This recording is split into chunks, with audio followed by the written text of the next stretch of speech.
Good morning, everyone. Today, I, Dr. Neha Ronald William, is going to teach you about antidiarrheal. Diarrhea can be treated by antibiotics effective against the positive organism. In non-effective diarrhea, drugs useful are drugs for diarrhea, antimicrobial drugs, norfloxacin, ciprofloxacin, ofloxacin, rifaximin, cotrimazole, tetracycline, erythromycin, metronidazole, probiotic, lactobacillus species, Bifidobacterium bifidum, Streptococcus physalis,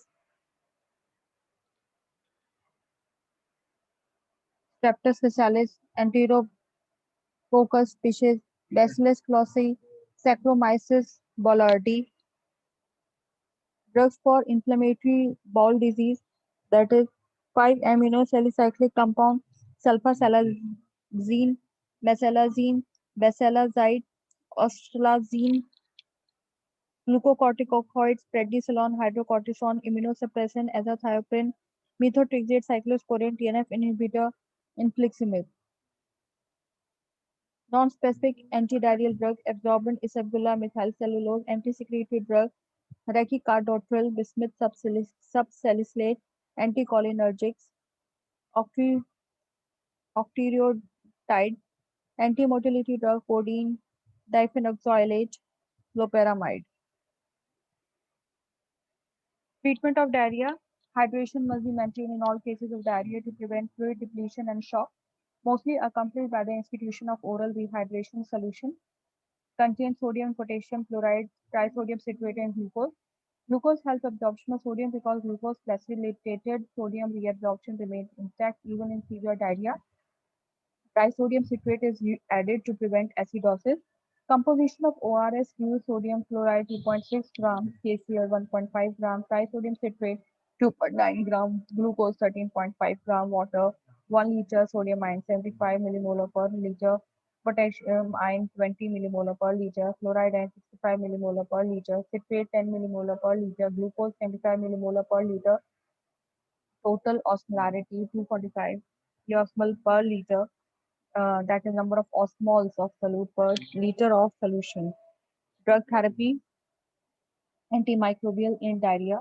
Acute diarrhea patient can be broadly placed in one of the two categories, non-invasive diarrhea, abundant watery diarrhea lacking mucus or blood, usually dehydrating with frequent vomiting, pre-umbilical cramp but little or no fever.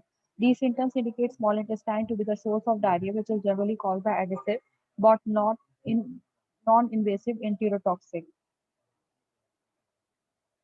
Bacillus cereus or by rotavirus and other viruses stimulate massive secretion by activating cyclic AMP in intestinal mucosal cells.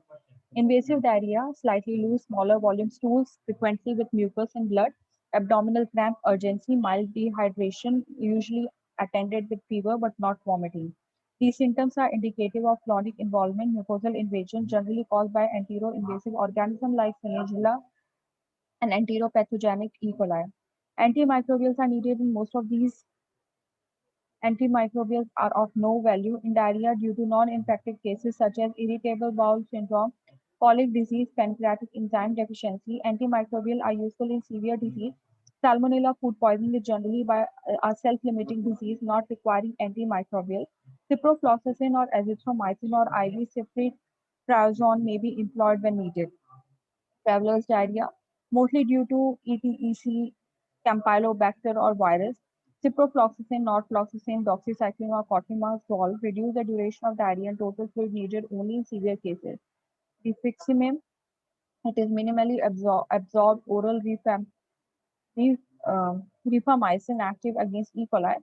Invasive diarrhea, severe cases with blood and mucus and stool fever cramp caused by EPEC, that is enteropathogenic E. coli non-type salmonella, needed to be treated empirically with ciprofloxacin, ofloxacin, norfloxacin, cotrimazole, or doxycycline for symptom- symptomatic relief as well as eradicating the pathogen. Antimicrobial are useful in all cases. Cholera only fluid replacement is life-saving. Tetracycline reduces stool volume to nearly half. Cotrimazole is an alternative, especially in children. Probiotic. These are microbial cell preparation, either live cultures, or lyophilized powders that are intended to restore and maintain healthy gut flora or have other health benefits. Decolonization of the gut by non-pathogenic, mostly lactic acid forming bacteria and yeast is believed to help restore this balance. Organisms most commonly used are Lactobacillus species, Bifidobacterium, Streptococcus facilis. Non-specific antidiarrheal drugs. These drugs can be grouped into absorbent and adsorbent. Anti-secretory drugs, anti-motility drugs, absorbent. Absorbents are colloidal bulk-forming substances like isabgollar, methylcellulose, carboxymethylcellulose, which absorb water and swell. They modify the consistency and frequency of stools and give an impression of improvement but do not reduce the water and electrolyte loss. Adsorbent like kaolin, pectin are believed to absorb bacterial toxin in the gut and protect the mucosa. They were once a very popular ingredient of the diarrhea remedies but now banned in India because there is no objective proof of their efficacy. Anti-secretory drugs Resicardotril. This product is rapidly converted to thioretin and amylase inhibitor. It prevents degradation of endogenous enkephalins, which are mainly delta opioid receptor agonists. Rosicardotril decreases intestinal hypersecretion without affecting motility by lowering mucosal cyclic AMP due to enhanced en- enkephalins action. Bismuth subsalicylate. It is thought to act by decreasing Pg synthesis, prostaglandin synthesis in the intestinal mucosa, thereby reducing chloride ion secretion. Anticholinergic atropinic drugs can reduce bowel motility and secretion but have poor efficacy in secretory diarrhea. Octreotide, this long-acting somatostatin analog, can be used to decrease secretory diarrhea. Inflammatory bowel disease. Inflammatory bowel disease is a chronic relapsing inflammatory disease of the ileum, colon, or both. The two major types of inflammatory bowel disease are ulcerative colitis. It involves only the colon starting from the anal canal. The disease may remain restricted to the rectum or extend proximally in a contagious manner to variable extent up to fecum. Pond disease in pond lesions are patchy and transmural, which may involve any part of the GIT from mouth to the anus. Majority of patients have ileococcal disease up to ascending colon, but in some it may be restricted to the small intestine, while in others to the colon. Drugs used in IBD can be grouped into 5-amino salicylic acid compound, corticosteroid, immunosuppressant, tissue necrosis factor alpha inhibitor. Sulfasalazine, it is a compound of 5-amino salicylic acid. As the bond is split by clonic bacteria to release 5-amino salicylic acid and sulfapyridine. 5-amino salicylic acid inhibit both COX and cyclooxygenase and leukotriene oxygenase and decrease prostaglandin and decrease leukotriene production.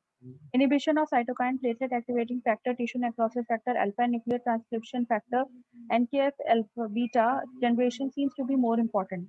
Migration of inflammatory cells into bowel wall is interfered and mucosal secretion is reduced, according symptomatic relief only in ulcerative colitis. Glucocorticoids, prednisolone, prednisone, hydrocortisone are used in the treatment of moderate to severe ulcerative colitis and Crohn's disease. Purine analog, azathioprine and 6-mercaptopurine are important agents for the induction and maintenance of remission of ulcerative colitis and Crohn's disease.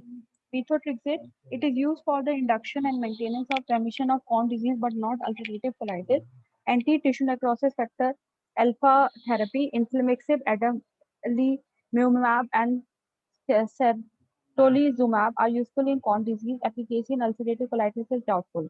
Anti-integrin therapy, natalizumab, is recently approved for moderate to severe Crohn's disease and not responding to other therapy. It is targeted against alpha 4 subunit of integrin. Vedolizumab is a new anti-integrin that blocks alpha 4 beta 7 in GIT but not in brain. Thank you.